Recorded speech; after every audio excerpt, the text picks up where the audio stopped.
Well,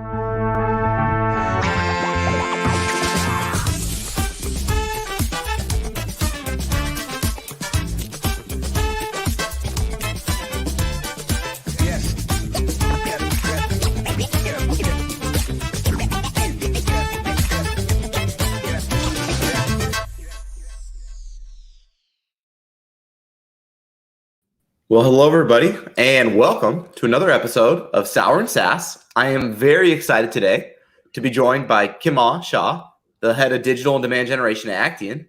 Welcome to the show, Kimmah.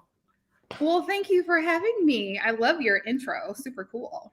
Oh, yeah, the creative team here is awesome. They're always coming up with fun stuff. And I know I can see a little vibing, right? You're like kind of moving the shoulders. Yeah, I love it. Well, thanks for being here today. I had a question to start us off.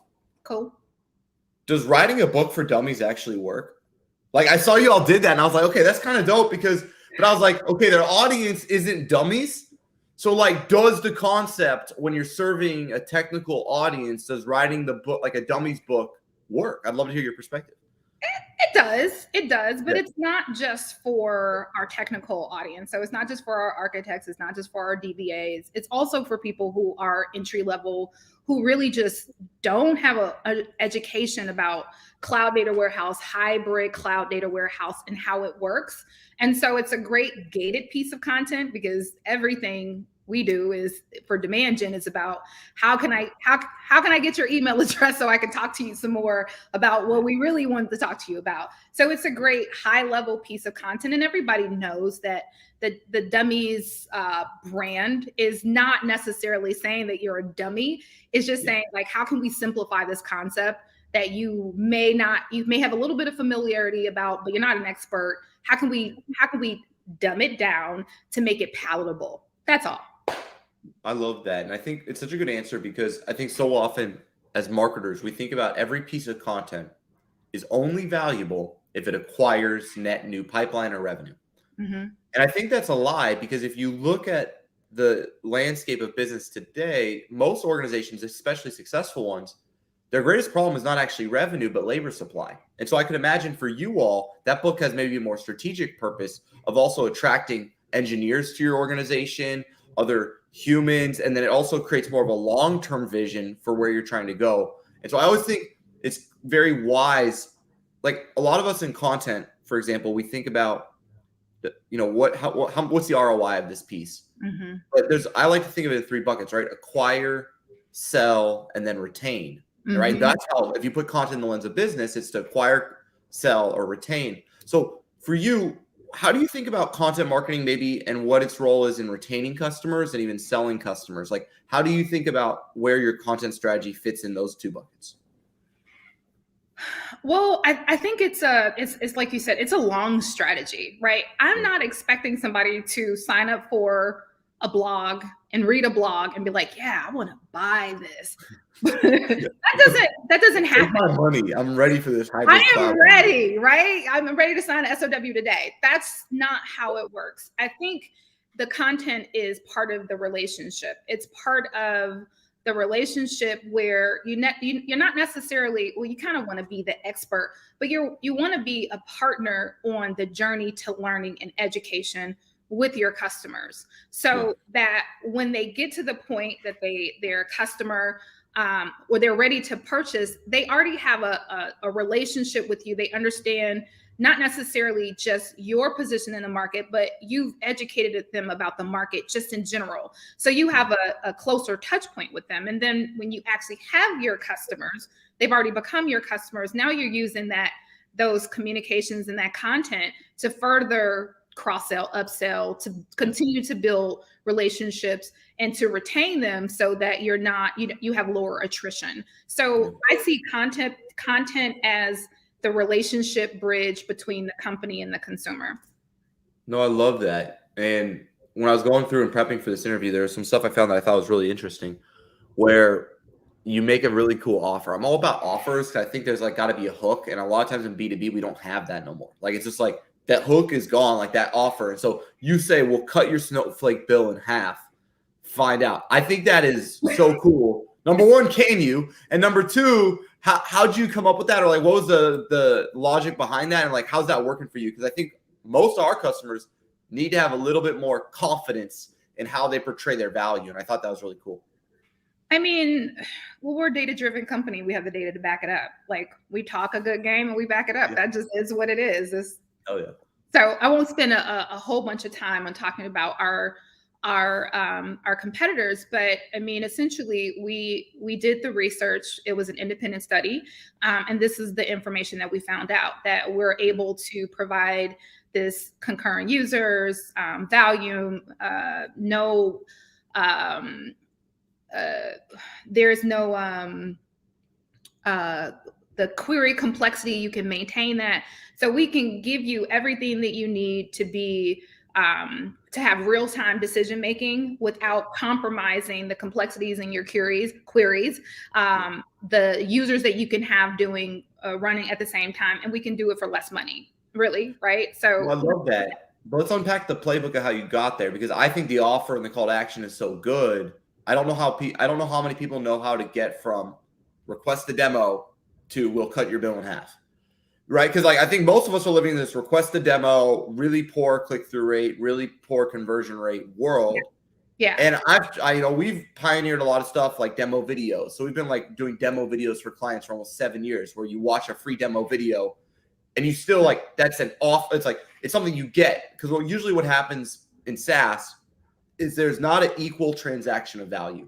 In other words, your prospect gives you all their information. Yeah. And in return, they get a thank you page that says someone will reach out in 24 hours. Yeah. Mm-hmm. Right now, you're showing them how they're going to save that value. So how can someone recreate a similar call to action for themselves in the sense of the process you went through, in the sense that you had an independent study performed? So like, how did you identify that was your primary value prop? Like, how did you get the independent study, and how can someone learn from this experience and maybe recreate it for themselves? Well, I think that there's one component missing, that there's no demo video. It is an actual demo. Like, we're giving you the opportunity to go into the platform and to play with the data itself. We're not showing you what we want you to see. We're allowing you to actually see it. That's a different experience than just playing a 3-minute demo. And these people who are technical and who are dealing with disparate data across multiple systems, warehouses, APIs, marketing automation, Salesforce systems, point of sale systems, like, they're not looking for a 3-minute video to watch on YouTube. They can do that anywhere. What they want is, let me see how it works and how it's going to benefit us. So that's the first thing. I think that's the most important thing is, when we say demo, we're like, we want you to eat the dog food, right? Yep. We want you to pick up what we're putting down. So 100%. So that's what it is. So we have the demo experience, and then I think it just, honestly, it came out very organically. We're looking at what our competition is able to deliver for their customer, and then we're looking, and our engineers are saying, like, how can we compete, right? Because we have this behemoth competitor in the market, and we're like, well, if we're talking brand to brand, that might be a bit of a challenge. But when we're comparing under the hood, this is where we get to compete. This is where we get to say that this is our brand and butter. And so it was really just organic. Like, this is what they do. This is what we do. Let's validate that. Let's not just say it, because everybody just says it. Anybody can say it in marketing, and we do, right? Our Coke is better than Pepsi. Says who? We're great. It's like, okay. Yeah. But when you can have a trusted third-party organization that's trusted in the industry, who can run their own tests and say, this is what we found, we're literally just taking the information that's already been presented and validated and giving it to the customer. Like almost like a Forrester report, but it's almost independently commissioned for a specific use case, which is why I found it so valuable. Now, it is sour and SaaS. Are you ready? No. Okay, so this is not the candy that you guys sent me, because my fiance threw it away. So he was cleaning out the drawers. So this is something else. Okay. It's so sour. It's more cool bad. But it's okay. Where are you located? Because it's like 9 a.m. and I'm just eating sour candy right now. It is. I am in Houston. It is Okay. 11. It is 11:15 here. So Yeah, Central. I'm like doing, like a toothpaste and orange juice. I'm doing like coffee and sour candy. It's great. I had my coffee 2 hours ago, so I'm all right. I love that. So for everybody tuning in, what they could do is if you have a value prop in your product where you say in a competitive landscape, right? If I got 3 tabs open and I'm on G2, Capterra, software advice, whatever that is, I'm in your category. I'm doing my research. What's the one thing that lets my brand stand out? And then how can I get an independent party to validate that it stands out? So it's not me saying it, but a trusted third party saying it. And then I can leverage that as an offer. Is that a little bit of unpacking that to a certain extent? Say that one more time. I think we missed something. Give it to me one more time. Okay. So essentially the promise to Actian is you cut their snowflake bill in half. It's kind of that's called action. Yep. So if I'm saying, okay, how do I do what Actian's doing for my SaaS company as a marketer? What I would do is say, okay, what is the thing that I do? What's this thing I can say that's so grandiose or crazy and no one might even believe me? Yeah. And then how do I get that statement validated by a third party so it becomes true? Yeah. And then leverage that to drive interest. Because it does have a little bit of shock value, doesn't it? No, it has to be. It has to be shockingly memorable. Like our mantra at Directive is everything we do is financially validated, shockingly memorable, and strategically aligned for the next 36 months. That shockingly memorable part is huge because without that, you don't get someone from apathy to action. And it just stuck with me. I'm like, that's a really cool tactic you implemented to really monetize, I think, the traffic you're already driving. Yeah. And you have to be able to back it up. That's the part. And not with your own data, but someone else saying it for you. I think is that key part. Absolutely. Yeah. Now, in your messaging, so I was kind of going through some of your ads. And I like to always say it's hard to be fast. It's hard to be faster or cheaper, but y'all are saying faster and cheaper. So I wanted to hear from you. How do you think about positioning as a message? In other words, let's say I'm working with New Relic or I'm working with some type of brand in the SaaS space. Normally, I'm trying to come up with what we might call here a single-minded proposition. In other words, if I strip everything away from your product and it only has one leg to stand on, what's the sturdiest leg? How do you think about messaging and positioning when you have multiple messages because you have multiple value props? How are you balancing that as a director of demand gen? Because you have to think about not one person. You have to think about the buying committee. So the more expensive your product is, the more it is a business decision, the more people you have involved. So yes, we are faster and cheaper, but faster is going to emote or connect and resonate with the actual user. Cheaper is going to resonate with the executive. With procurement, Right? Yeah. Because he's like, I'm not using it. Okay, great. Give me my report faster. I'm still going to get it at the same time. Right. Yeah. But how is it going to impact the bottom line? So I think it is having a very, a persona driven messaging strategy. Overall, this is our higher message. I don't have to distill it down because I'm not throwing spaghetti at the wall, hoping something stick. I have a message for this set of group, this set of people in the buying committee, and a different set of messaging for these people. And so I get to pick which part of my messaging strategy is going to resonate, and I get to build off messaging for them. They're going to the same place. They're going to the same asset. They're going to the same webinar, but how I get them and how I connect with them and get them to click is going to be different for each group. So I love that, Kimmah, but I want to play devil's advocate for a second because I can see, I see personas as the bane of my existence because of how people implement them. And let me walk you through that. Okay. When you build out campaigns to your set personas specifically, that's when we need our specific messaging. However, what I have found is most SaaS organizations do a lot of generic marketing, and then they try to blend all their messaging for all their personas into it. In other words, instead of having their persona for data architects and then running all their campaign, their value props, their messaging, their call to action, and their offer for data architects, and making that different than what they do for CIOs, and then running only that difference to CIOs and that difference to data architects, they end up running, let's say, more of a function campaign, more of a the engineering department campaign, and then they blend the messaging from all their personas into one, and then it speaks to no one. So how do you balance in your mind having multiple personas and recognizing that many of your campaigns don't have enough psychographic or firmographic control. So you end up blending those personas, but then still having a single value prop.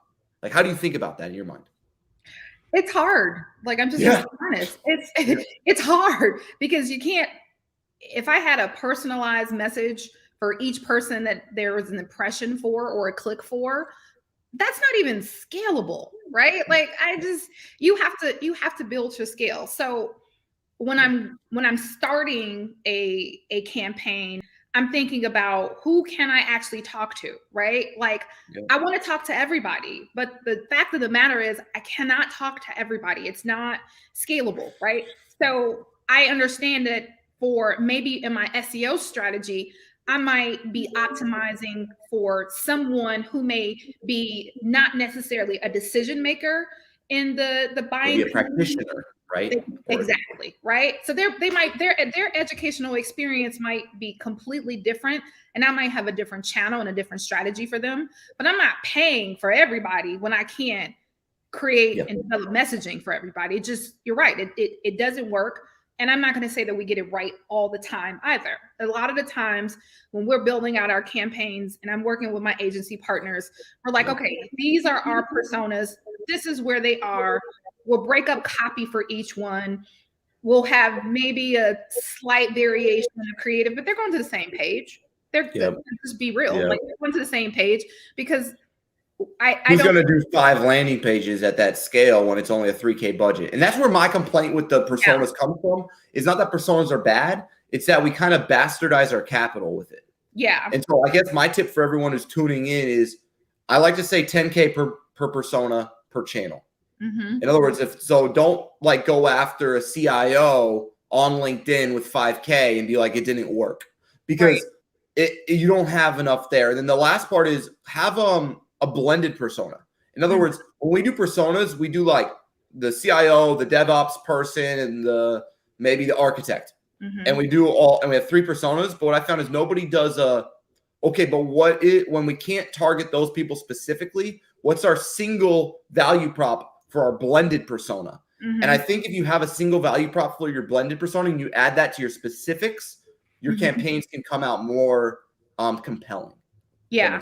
And that's a great idea. And when I test that, I'll come back to you and let you know how this blended messaging works. Yeah. My workaround for that is I do not believe that you set it and forget it, not with demand gen. Yeah, it is literally, I am testing every single week.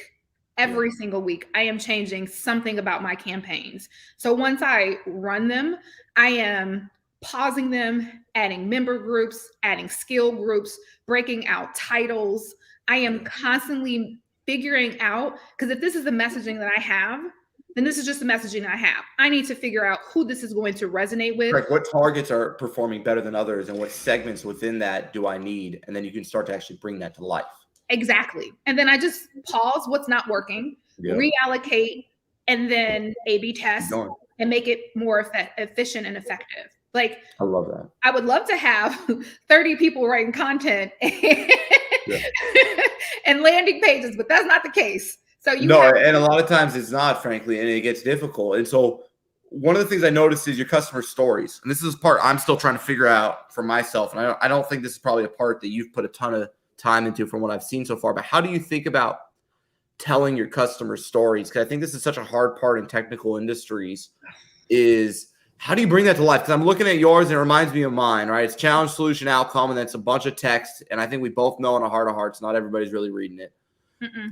I know you don't probably love this page, but I want to hear from you. Like, what do you do about it? Like, what's your vision for it? Because I've been thinking more bite-sized. I've been thinking more consumable, more quotes, but having lots of them, almost like the NPS feedback. Like, we run our NPS and we take those quotes and we use that. So it's more like it's almost like a social media feed for customer stories, because people aren't really engaging. I don't know. That's where my brain's at. Where's your brain at on customer stories and SaaS? That's a cool thought. I dig that. I do not hate it at all. Yeah.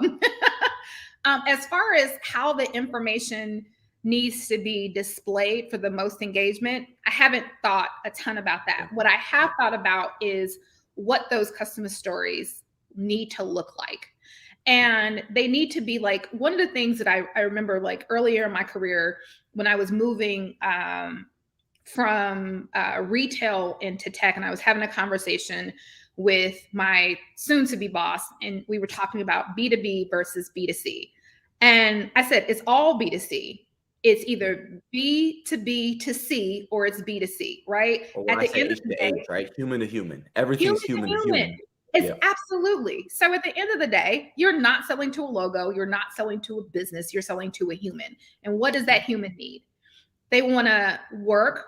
They want to feel great about the work that they're delivering. They want to feel like they've accomplished something in their career. They want to feel like, I was about to say drop an F-bomb. They want to feel like a rock star at the end of the day, right? They want to be promoted and they want to be paid for their job. So how do you communicate that your product did that for that person? Because that is what people are buying. They are buying the experience. When I bought Marketo, it was, this is going to make me the queen of emails. This is what I want.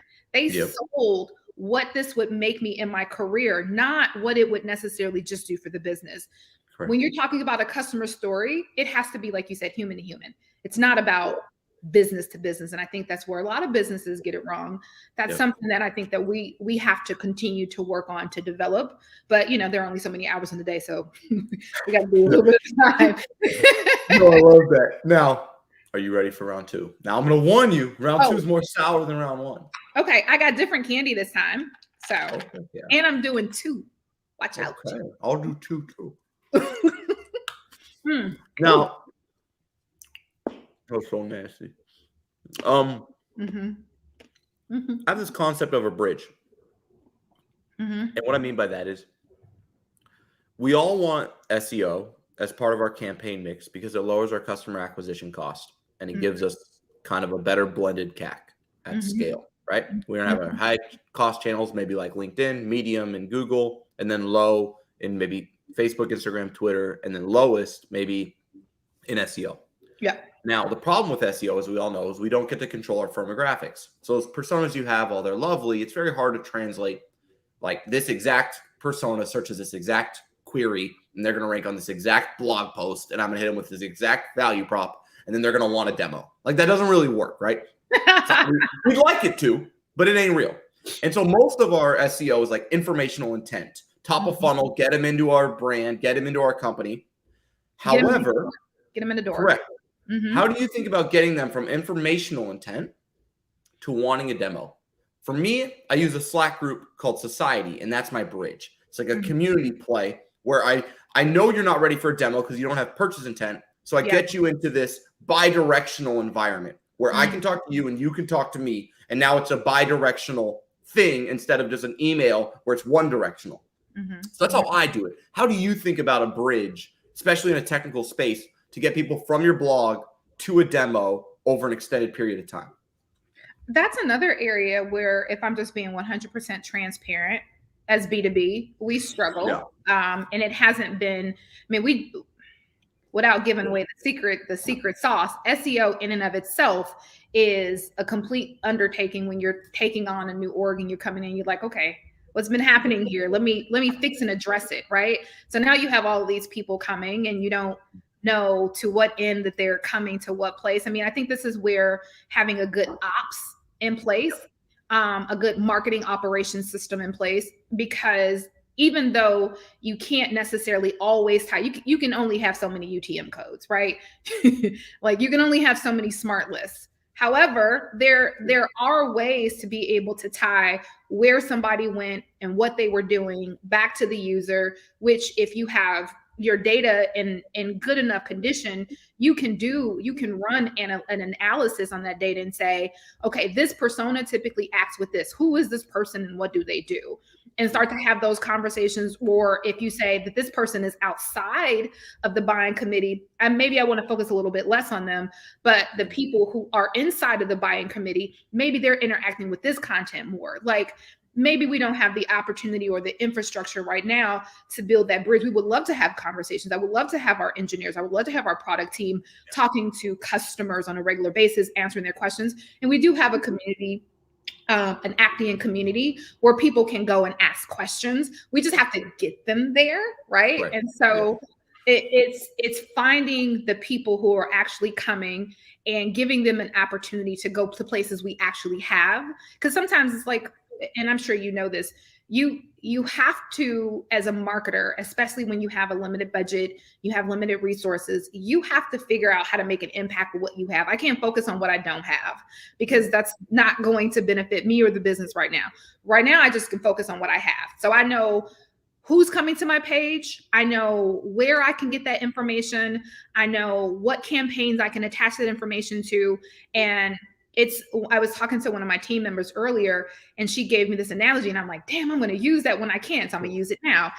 Demand gen is like Tetris, right? It's like taking all the pieces of the puzzle and trying to put them in the right place as quickly as possible in the most efficient way as possible to whatever your desired outcome is. Ours is, I want to have somebody in the bottom of that funnel as an opportunity that I can win or lose. So whatever I have at my disposal, I'm going to use it. And then as I prove my business cases, I prove that we've improved on the conversion rate, and we are spending more efficiently. We're getting more leads. We're delivering more value. We're getting more new business. We're expanding an existing business. Then I can have more budget and I can make the business case for all these other nice to haves because my have to haves are already functioning properly. No, I love that. And it's such a wise play for everyone listening. It's like, I call this, my version is called alpha beta. And what you do with alpha beta as a marketer is you always make sure you have 75% of your spend, budget, resources, headcount, and things you know are going to work. That's your alpha. But then you take 25% and you put that in your beta. And beta is your feeder program. That's where you get crazy. That's where you're like, hey, we're going to send out shoes to all of our target accounts, but only have one shoe in the box. And they're going to have to, get a demo to get the other shoe, right? Like that's where you start going crazy. Like I'm going to do a blimp at Dreamforce or right. Like that's where you start getting wild. And that's your beta. And if it wins, you bring it into alpha and then you get budget and your alpha budget expands and you maintain your beta budget as a constant. And so you keep growing alpha, but you keep beta steady, and that's how you expand your marketing team. I'm done here. I'm done here. I need nothing else because that was everything I needed to learn today. Thank you. Thank you. Have a great day. Oh, no.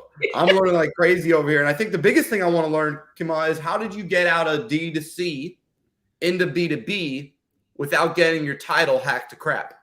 Because I think a lot of people, especially those who are talented, find themselves stuck. Not stuck because they couldn't switch industries, but because they can't switch industries horizontally without taking a significant step back. So for everyone tuning in today, since you've been in that journey, and I haven't actually got to interview that many people who have, what advice do you have to anyone tuning in on how you can get out of one industry into another while maintaining kind of title and pay? I've been very fortunate in the sense of for the majority of my career, it's always been an upward trajectory from a career. I've not had to take any pay cuts. Like you said, I've not had to really take any title decreases. I think it's all about being intentional in your career, to be perfectly honest. I always start my next job with the next job in mind. What is my next step after this one? So when I took my previous role, I already knew what I wanted my next role to be. And I was already learning for that job. I didn't wait for it to feel like it was time for me to move into a job to start learning about or getting the skills or being prepared for it. So I think for me, I feel like it was just all about intentionality. Like I've always knew chess, not checkers, right? Like what's my next move before I make my first one so that I ain't trying to essentially make a spade something it ain't when I don't have a chance, right? Because now you're over here, you're like, okay, I got this thing. This is where I want to go. Uh-oh. Oh, crap. And I can't tell you how many people I try to help in my own life. We got a lot of people who I get to work with that directive. And then my biggest thing is always, okay, but because I'll hear about your vision, right? When I work with someone, I want to know where they want to be in life. Where do you want to be 15 years from now? Yeah. And I see a lot of people who leave directive and they make their next step doesn't fall in line with their future step. And they in the moment they're happy, but you know that tomorrow they're going to be sad. And I think that's such good advice, is to have your second job in mind when you take your next job. Always. And I think that's such critical information, because you can get stuck in a really crummy situation where you thought the grass was greener and you find out it's really not. Yeah. You cannot be impulsive with your career. You can't jump just because, you know, in this moment, I had a bad day. Okay, so what? Suck it up. It's facts. Right? I tell people all the time, like, at the end of the day, and I close my computer, I'm going home to my family. My job is not my life. It's just part of my life. And so if I have a bad day, it's not a reflection of Kimmah and who she is. It's just a bad day at work. Just like you have a bad your day. identity isn't your moment, right? Like, your identity isn't tied up in a moment. It's tied up over an extended period of time. There you go. And what you've developed, right? And I think that's such a special way to look at life that keeps you steady. And marketing isn't that steady. We have bad quarters, bad weeks, bad months, and we got to have something that anchors us to tomorrow, so we don't always worry about, you know, today and yesterday. Marketing has bad decades. Let's just be clear. Yeah, for real. It's not the easiest space in the world. People hire us to do things they've never done before with less money than we need. Yeah, all the time. And then they're like, and then also by tomorrow, I want 1,000 leads. You're like, I need more, baby. What? Where are we sending emails? Gmail? Come on now. I love that perspective. It's such a healthy one. And I think it's just an honest way to look at life. So, Kimmah, thank you so much for being on Sour and SaaS. If anyone wants to follow along with your journey, what's the best way for them to do that? They can find me on LinkedIn. I was a first adopter, so I'm just Kimmah Shah on LinkedIn. They can find me very, very easily. They can Google me. I like that. I like that. So I'm easy to find and always happy to connect and network with people. Awesome. Well, thank you so much for being on the show. It's been phenomenal. And shout out to your fan group. Holy cow. I mean, a couple, like, we got Brooke Bartos over here. We got Ava Hawkins. We got Lisa Crowder. I love your fan base. So thank you so much, everybody, tuning in. And that's another episode of Sour and Sass. Thanks, everybody.